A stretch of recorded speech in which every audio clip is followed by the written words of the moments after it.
Bonjour à tous, shalom à tous. Alors, j'aimerais partager on va dire un message. Ça fait un moment que je voulais le partager, ça fait vraiment un bon moment. Voilà.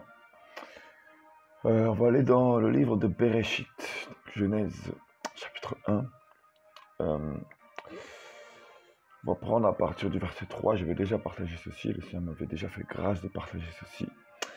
Elohim dit que la lumière soit, et la lumière fut. D'autres versions disent que la lumière apparaisse, et la lumière apparut.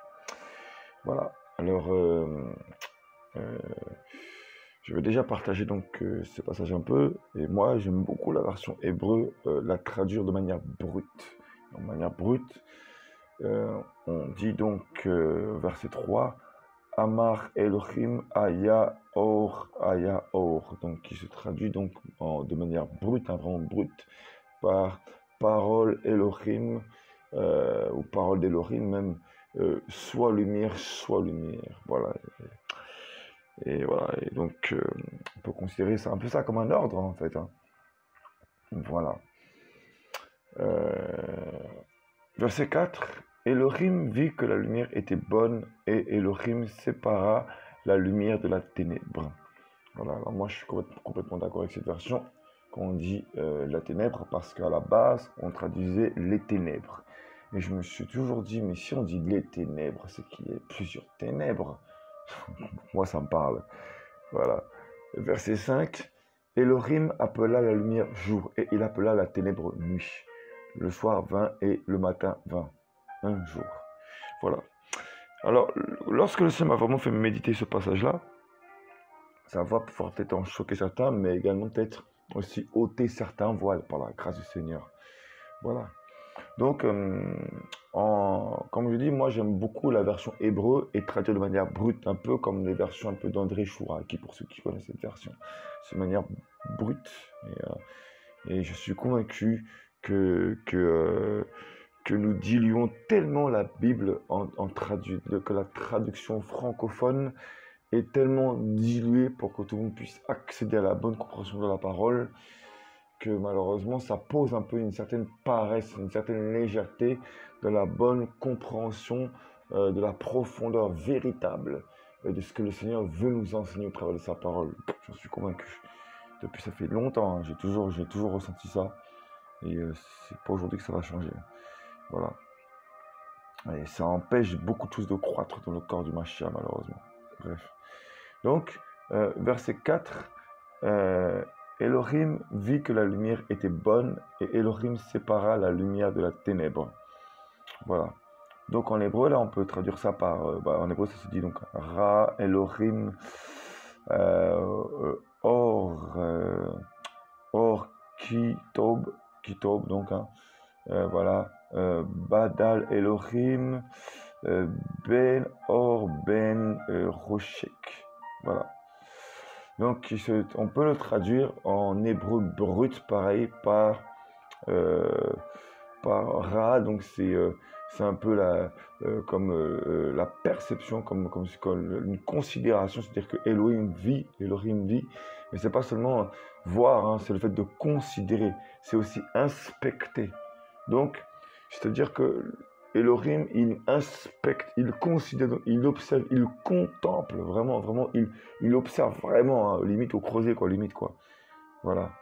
Donc, Elohim, donc vision d'Elohim, ou bien considération d'Elohim, vraiment, hein, voilà, ou bien perception également d'Elohim, ou inspection d'Elohim. Voilà.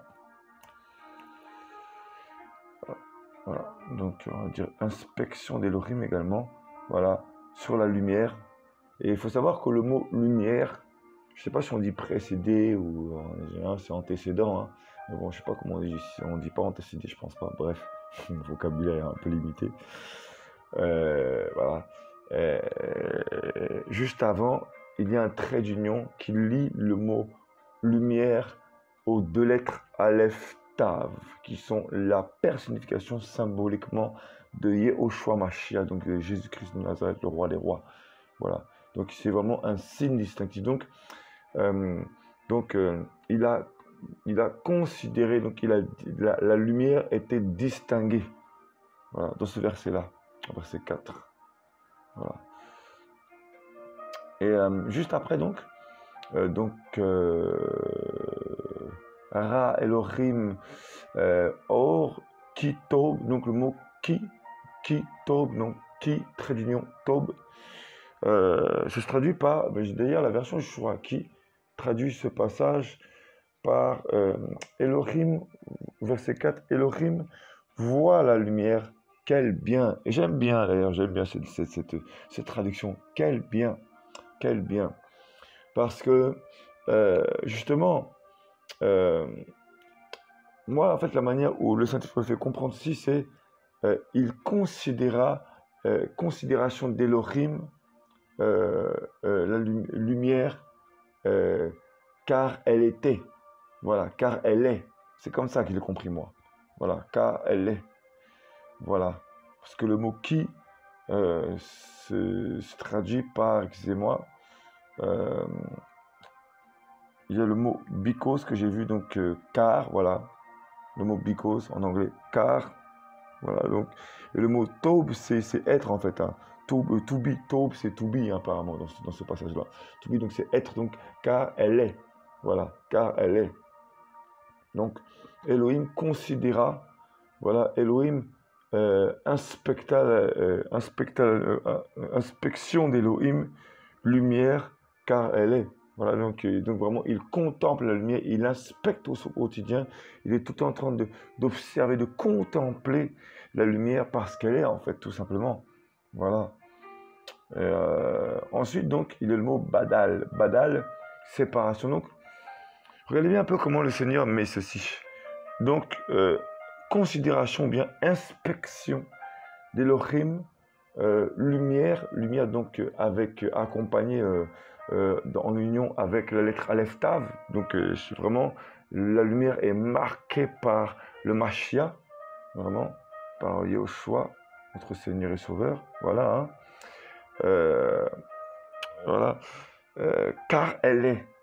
Car elle est, et badal, ça vient du mot diviser. Voilà, diviser, séparer. Donc, car elle est séparée. Donc, Yahushua considère la lumière car elle est séparée. Elle est séparée. Vous voyez, en fait, la manière vraiment brute en hébreu, ça se traduit comme ça, en fait. Donc, nous, dans la francophonie, vous voyez un peu la légèreté. Et je suis convaincu que vraiment le Seigneur veut vraiment parler à son peuple. Que c'est vraiment un message, vraiment, pour avertir le peuple, pour dire, nous sommes dans les temps de la fin. Soyez vraiment à part. Parce que quand je vois le peuple actuel, je vous promets que je me dis, mais il y a un réel problème dans ce peuple. On a un réel problème. Qu'une personne tombe dans le péché, je ne peux pas condamner. Ça, voilà, on est humain. Parce que même moi, je vous dis,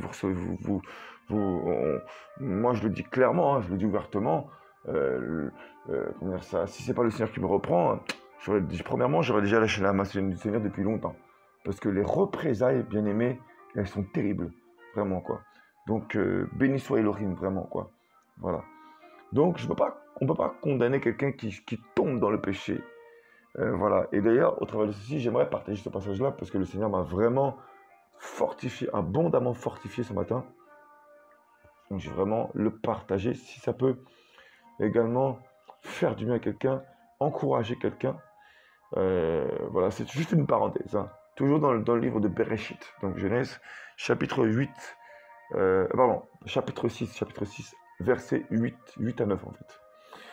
Mais Noah trouva grâce aux yeux de Yahweh. Voici la postérité de Noah, verset 9, voici la postérité de Noah. Noah était un homme juste et intègre en son temps. Noah marchait avec Elohim, voilà. Alors moi, ce que je tiens vraiment à préciser, voilà, vous savez, il y a quelques années de ça, c'est pas que j'aurais condamné le péché, parce que ça veut dire qu'aujourd'hui je le condamnerai pas. Non, on condamne le péché, mais le péché on peut pas le condamner, parce que vous savez pas ce que vit chacun, les combats que vit chacun et chacune. Moi je vous dis, moi-même je suis conscient. Voici la postérité de Noah. Noah était un homme juste et intègre en son temps. Quand j'ai lu ce passage-là, le Saint-Esprit m'a rappelé ce matin, juste et intègre ne veut pas dire sans péché. Juste et intègre. Pourquoi? Parce qu'un homme juste, c'est quelqu'un qui cherche la justice d'Élohim. Tout simplement. Il cherche ce qui est juste devant le trône d'Élohim. Et intègre. Le mot intègre dans ce passage, je vais le partager maintenant. Le mot intègre dans ce passage-là, et après je vais revenir sur ce passage. Veuillez m'excuser. Voilà, donc le mot intègre vient de l'hébreu tamim, qui signifie complet. Voilà, entier également, entier. Voilà. Voilà. Donc, donc, le Seigneur ne cherche pas quelqu'un de parfait, quelqu'un d'extrêmement saint. Il connaît nos failles, il les connaît. Il cherche quelqu'un qui soit entier, quelqu'un qui soit authentique devant son trône, qui soit vrai, qui ne soit pas dissimulé, qui ne fasse pas semblant. Je vous dis, beaucoup de gens là se disent saints, ils se disent saints là, saints. Mais leur cœur est tellement sale, je vous dis. Voilà, bref, on va pas aller plus loin, c'est pas le sujet. Mais c'était juste une parenthèse. Ça peut encourager certaines âmes parce que vous ne connaissez pas non plus les tribulations, les persécutions que vivent certains. Voilà, hein. C'est trop facile d'aller condamner quelqu'un. Voilà. Ensuite, si quelqu'un persiste et persévère dans son péché et puis qui cherche à se dissimuler, etc., bon, là, c'est une autre paire de manches. C'est encore autre chose. Hein. Voilà. Bon, au moins, si quelqu'un désire vraiment changer, si quelqu'un a la motivation, la volonté de changer, qu'il confesse et qu'il cherche à changer, voilà, et qu'il veut travailler son caractère, en fait, c'est vraiment son désir. On ne peut pas le condamner. Voilà. Il faut qu'il évolue. Voilà. Alors, Seigneur. C'est ce que je tenais vraiment à partager, quoi. Hein. Voilà. Voilà. Alors maintenant, on va retourner au sujet de ce message. Voilà, donc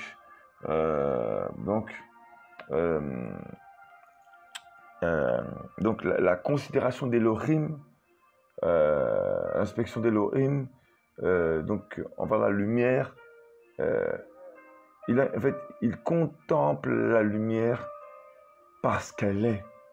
Donc la lumière, c'est lorsque tu ne veux rien cacher. Et d'ailleurs, on va aller dans... Le Seigneur a déjà permis de partager des messages similaires un peu. Voilà, donc on va y aller dedans.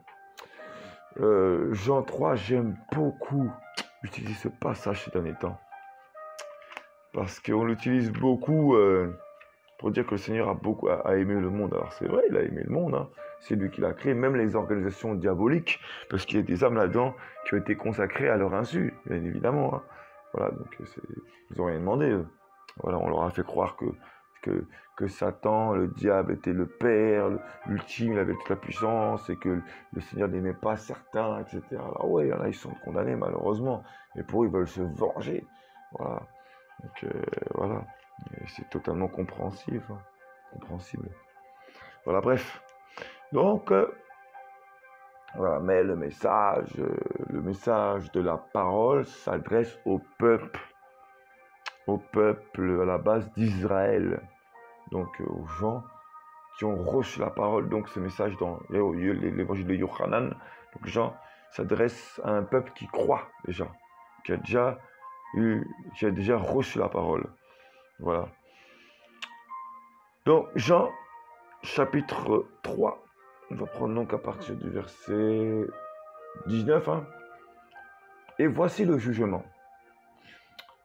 C'est que la lumière est venue dans le monde. Donc le monde, hein, ça vient du grec cosmos. Cosmos, hein, qui signifie un gouvernement harmonieux. Tout ce qui est harmonieux. Voilà. Voilà. Des parures ornées. Voilà, un ornement, une parure, une décoration. En fait, tout ce qui est fait pour être beau, pour paraître beau. Voilà. Donc, c'est que la lumière est venue dans le monde et que les gens ont aimé les ténèbres plus que la lumière. Et vous voyez, les ténèbres, c'est ce qui est caché, en fait. Hein.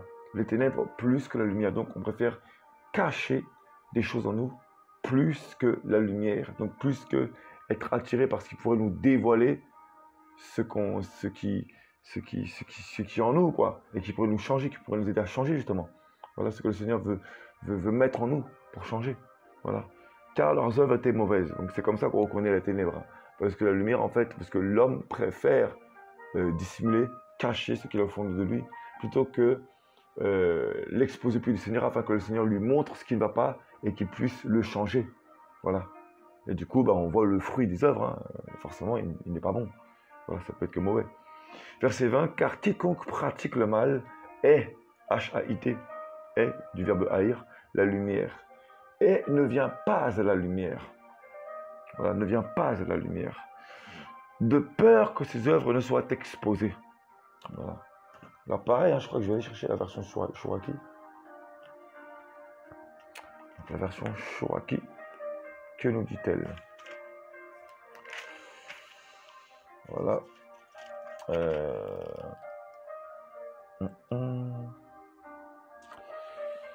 Voilà. Voilà, c'est ça. Voici le jugement.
Donc voilà, c'est que voici le jugement. La lumière est venue dans l'univers. Les hommes ont mieux aimé la ténèbre que la lumière, vous voyez? Donc c'est vraiment une traduction similaire, à peu près, ont mieux aimé. Voilà. Oui, leurs œuvres étaient criminelles. Donc même déjà, dissimuler, préférer le mal, c'est un crime devant le Seigneur. Alors en fait, lorsqu'on dissimule et qu'on se fait passer pour quelqu'un de saint, alors que c'est le sang de Yahushua, le Saint-Esprit qui nous justifie. Voilà. Et bah, voilà, on est comme des criminels en fait. Voilà, on est un criminel.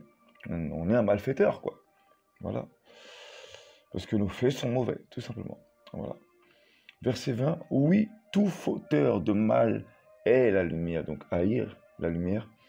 Il ne vient pas à la lumière, vous voyez, tout fauteur de mal, de peur que ses œuvres ne soient réprouvées.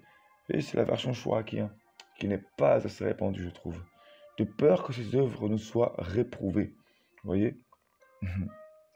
Verset 21.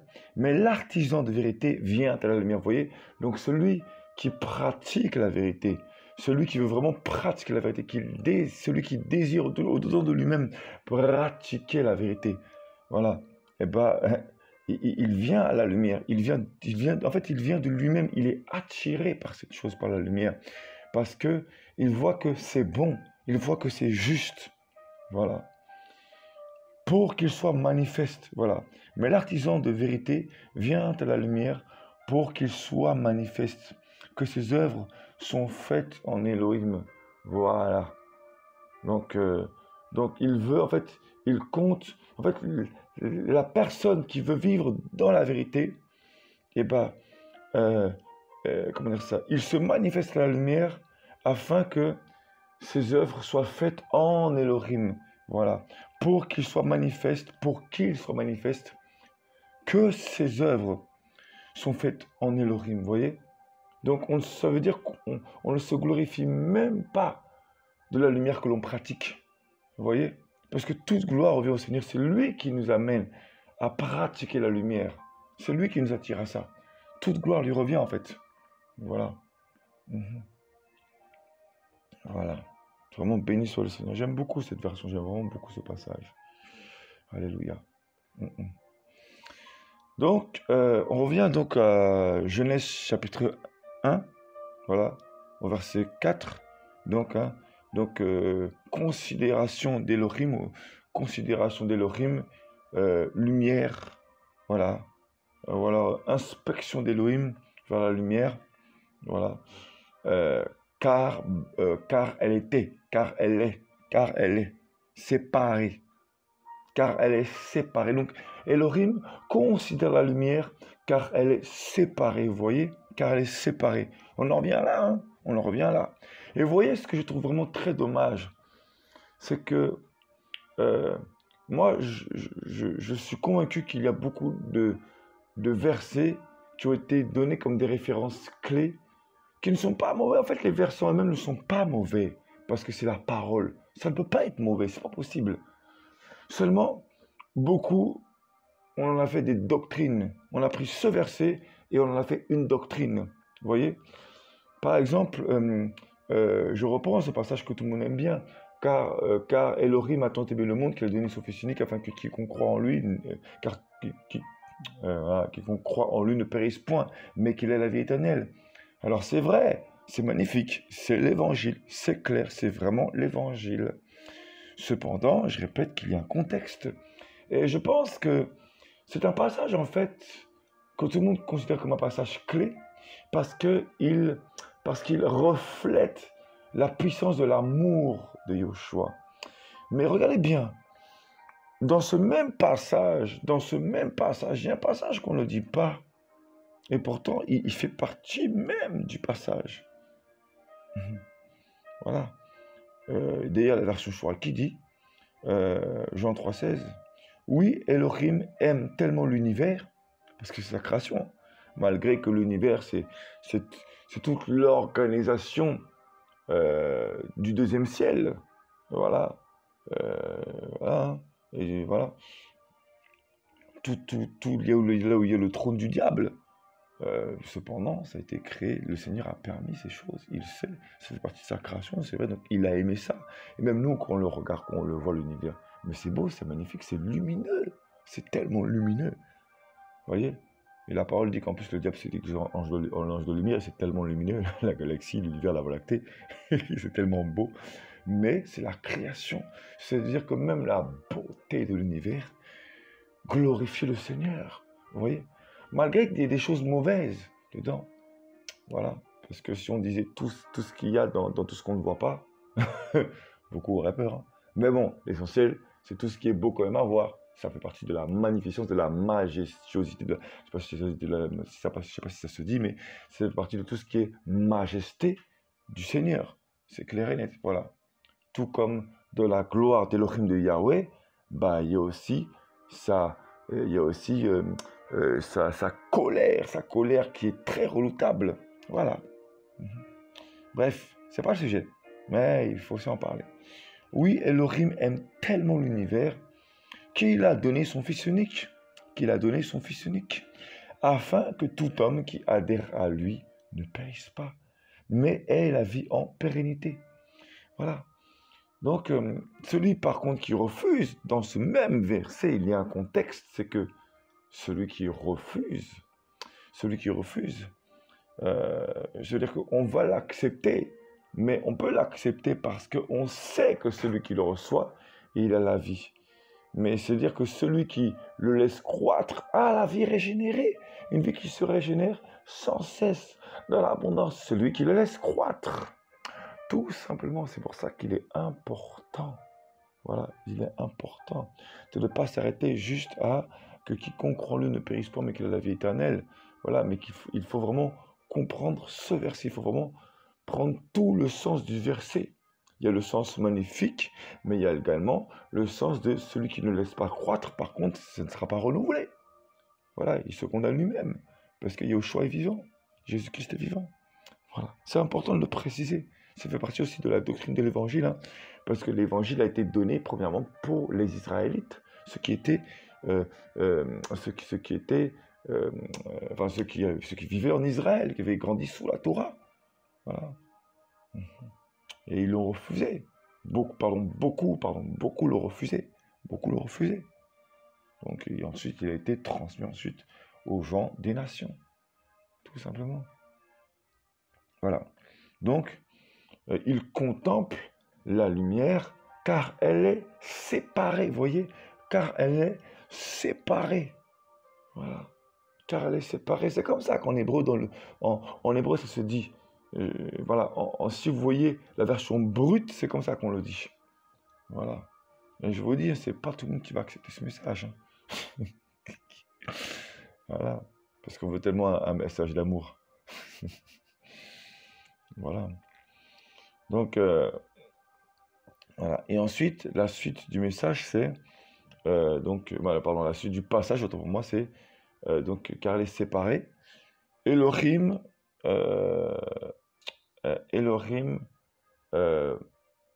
milieu jour, milieu lumière, milieu ténèbres. Voilà. Elohim, milieu lumière, milieu ténèbres. Et en français, on le traduit par Elohim sépara la lumière de la ténèbre. Voilà. Mais le mot séparé dans l'hébreu, il est avant Elohim. C'est car elle est. Et ensuite, il y a le mot séparation. Voilà, qui se traduit en hébreu par badal. Voilà. Et puis Elohim, ben or ben choshek. Voilà. Voilà. Alors moi, ce que je voulais partager ensuite, c'est le verset 5. Et moi, c'est vraiment ce passage-là sur lequel je voulais vraiment interpeller les âmes. Vraiment, c'est ça le message. C'est le verset 5 sur lequel je voulais vraiment amener le message, vraiment. Voilà. Kara Elohim Or Yom Choshek Kara Lail Aya Ereb Aya Boker Yom Echad. Voilà, qui se traduit par Elohim appela la lumière jour et il appela la ténèbre nuit. Le soir 20 et le matin 20. Un jour. Voilà. Alors, c'est vraiment ce verset sur lequel je voulais vraiment maintenant mettre les points. Enfin, le point, c'est pas moi qui vais mettre les points, c'est le Seigneur. C'est lui qui fait les choses. C'est lui qui attire, c'est lui qui confirme, c'est lui qui atteste, c'est lui qui justifie. Voilà. Alors, le mot Kara, qui signifie Elohim appela, il a été placé juste avant le nom Elohim. Voilà. Donc, le mot Kara, donc, ça veut dire appel. Donc appel Elohim. Voilà, appel Elohim. Ou alors, c'est ça. Ou alors, crier. Voilà, crier Elohim. Donc, Elohim cria également. Je vais revenir encore sur la version Shuraki encore. Aujourd'hui, là, j'aime beaucoup partager cette version. Voilà, il faut bien un peu changer. Verset 5, chapitre 1, Bereshit, chapitre 1, verset 5. Elohim crie à la lumière jour. À la ténèbre, il avait crié nuit. Et c'est un soir, et c'est un matin. Jour 1. Voilà. Alors, vous voyez, mais on le traduit aussi par appeler, réciter. Voilà. Proclamer. Donc, proclamation d'Elohim, ou alors appel d'Elohim. Appel d'Elohim, lumière. Voilà. Donc, appel d'Elohim, lumière, ou alors Elohim appela la lumière, également, on peut le traduire comme ça. Si on peut mieux comprendre en français, mais dans le sens brut, c'est appel d'Elohim, lumière, jour. Donc, en gros, Elohim appelait la lumière jour. Mais ensuite, c'est marqué Roshek. Roshek Kara Laïl.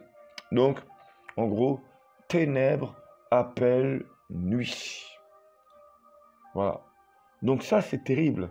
Quand j'ai lu ça, quand j'ai reçu ça, quand j'ai réussi à lire ce passage dans sa manière brute en hébreu, quand j'ai dit, moi, je suis convaincu qu'il y a un message là-dedans pour avertir le peuple. Parce qu'on est dans un temps vraiment où l'enlèvement est tellement imminent, c'est tellement là, parce que les oppressions sont tellement palpables, tellement de plus en plus grandes les oppressions, que voilà, ça peut être que attester que vraiment l'enlèvement de l'Église est vraiment là, quoi.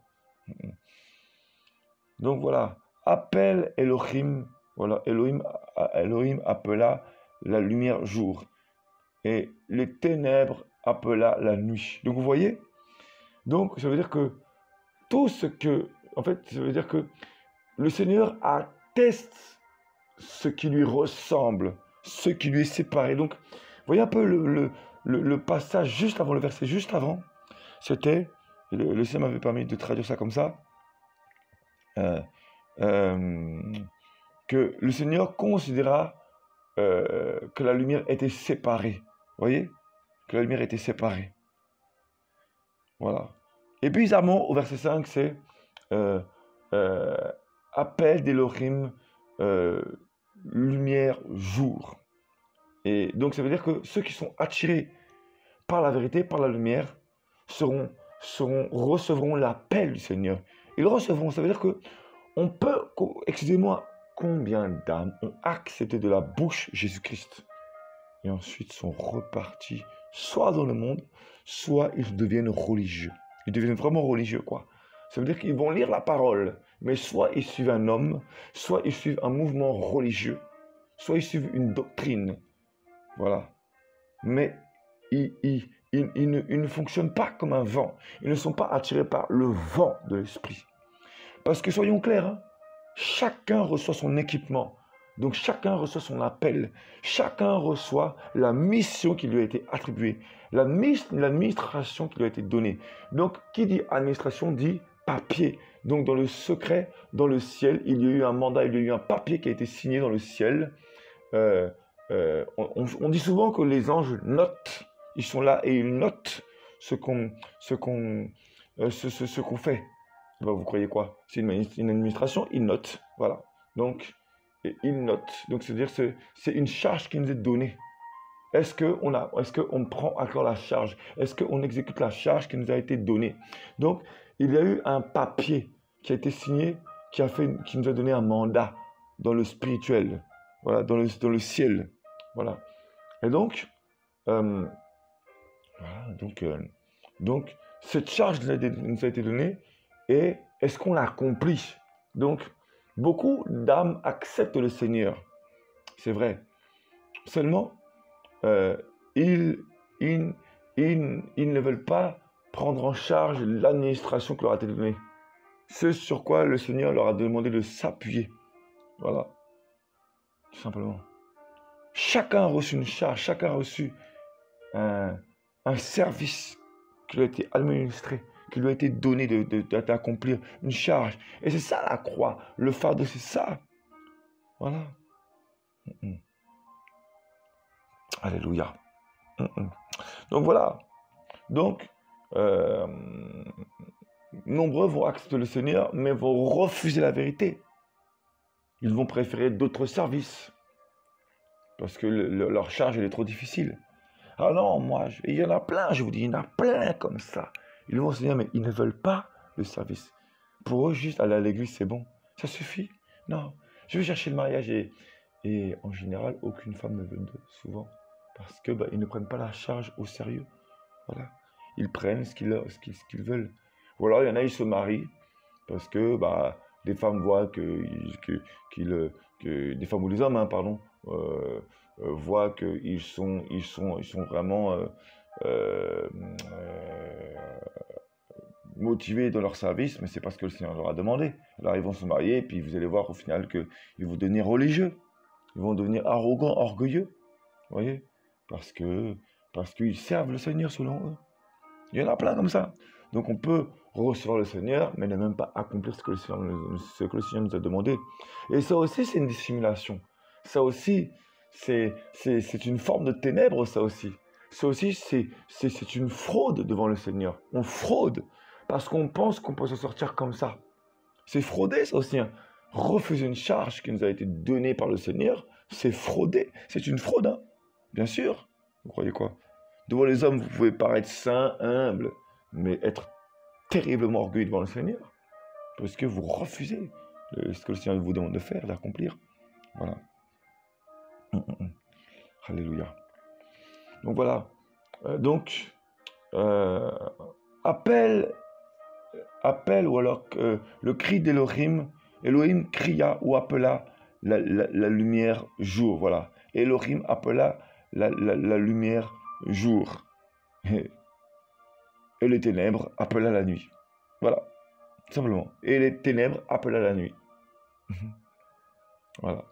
La version en francophonie, nous, c'est « et il appela la ténèbre nuit ». Non, c'est vrai que si on fait tout de manière brute, autant tout faire de manière brute, c'est vrai.